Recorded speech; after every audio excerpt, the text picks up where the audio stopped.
Audio Jungle.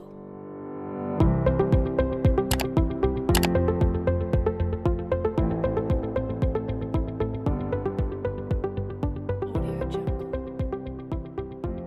Assalamualaikum warahmatullahi wabarakatuh.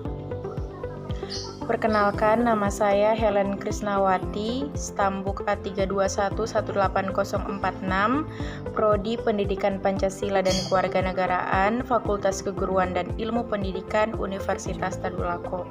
Baik, pada kesempatan kali ini saya ingin menyampaikan model pembelajaran saya yang akan saya terapkan dalam pembelajaran, dan saya mengambil model pembelajaran Think, Pair, and Share.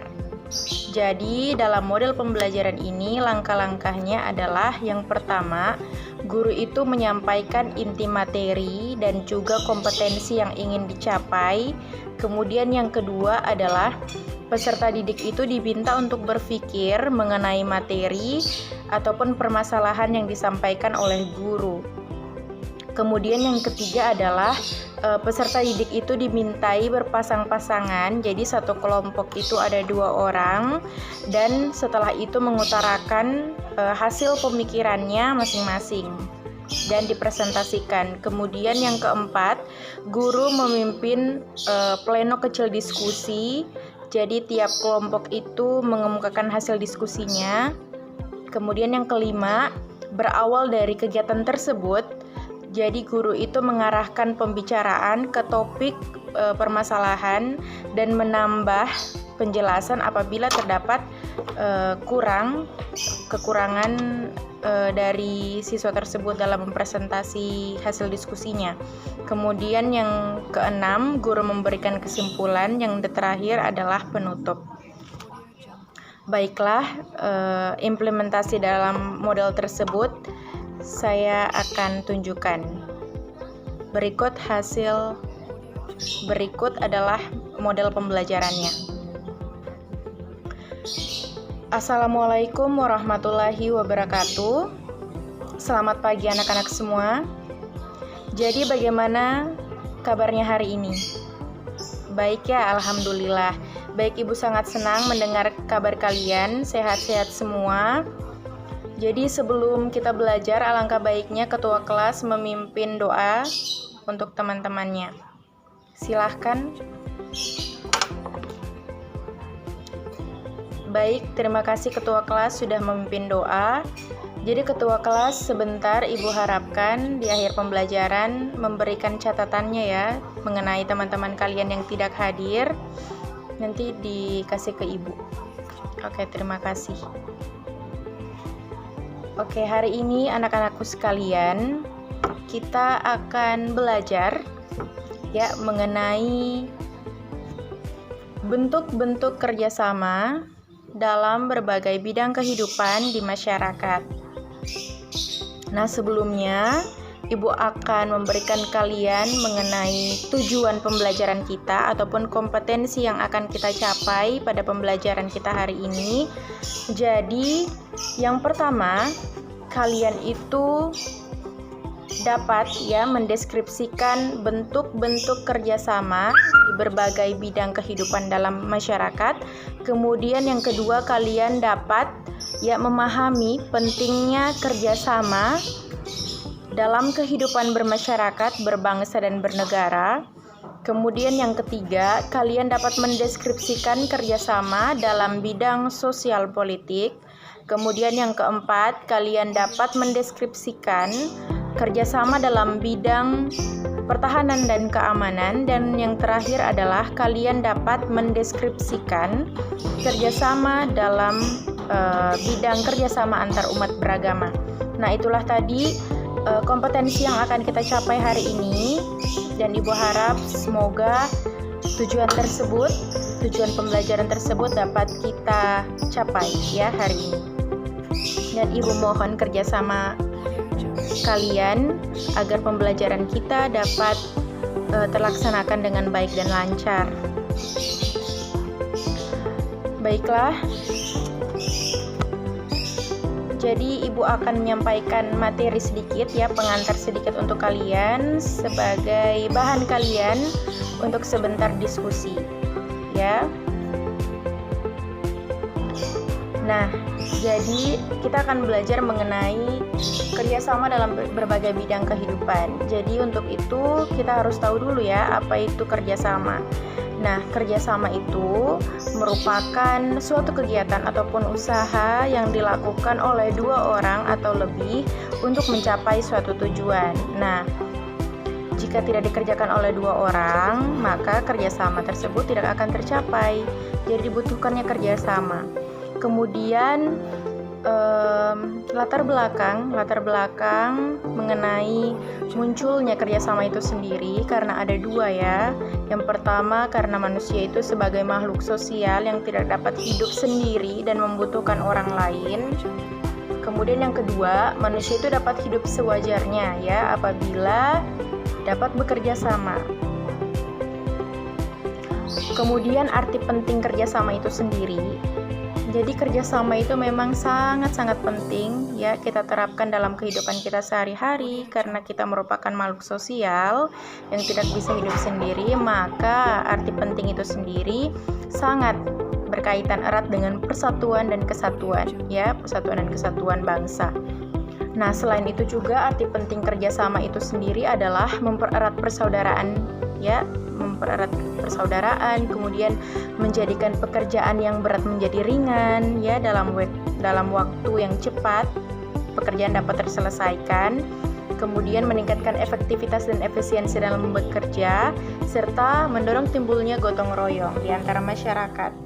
Nah, itu tadi sekedar penanaman konsep dari Ibu, karena Ibu mau kalian dapat mengembangkannya ya lewat diskusi kita sebentar. Oke, baik. Ibu harap kalian dapat menangkap tadi penjelasan yang diberikan oleh Ibu sehingga kalian dapat dengan mudah mengerjakan apa yang Ibu tugaskan sebentar. Oke. Selanjutnya Ibu akan membagikan kalian ya per kelompok. Jadi satu kelompok itu 2 orang. Langsung saja supaya mudah kalian berpasangan dengan teman sebangku kalian. Jadi ada 3 kelompok dan Ibu akan membagikan kalian 3 materi ya, beda-beda, satu kelompok itu beda materi. Jadi kelompok 1 itu membahas tentang bidang kerjasama ya dalam sosial politik. Kemudian kelompok 2 itu dalam bidang pertahanan dan keamanan, dan yang kelompok ketiga itu akan membahas mengenai kerjasama antar umat beragama. Ibu akan berikan waktu ya ke kalian beberapa menit untuk menyiapkan materinya. Silakan berdiskusi dengan teman sebangkunya. Jangan ribut ya. Oke. Silahkan kalian berdiskusi.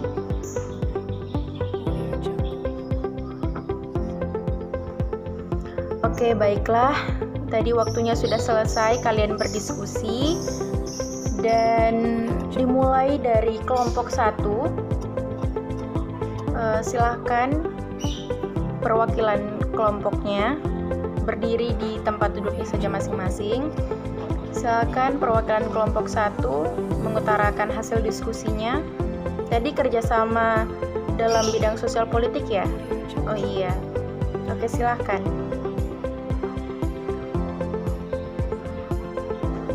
Oke, baik. Itu tadi pemaparan ya materi dari kelompok 1. Kemudian perwakilan kelompok 2 silahkan berdiri. Sampaikan hasil diskusinya tadi.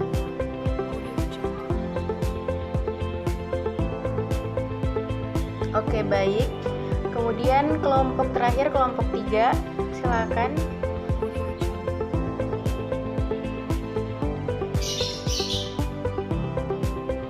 Oke, baik.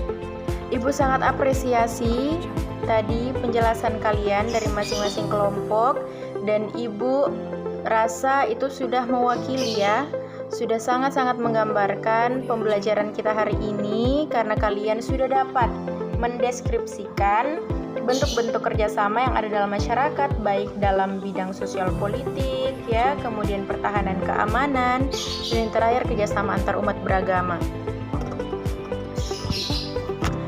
Dan Ibu sangat senang sekali karena kompetensi yang kita capai itu sudah, ya, kalian bisa dapat melalui pembelajaran kita hari ini, dan Ibu mengucapkan terima kasih atas kerjasamanya, ya.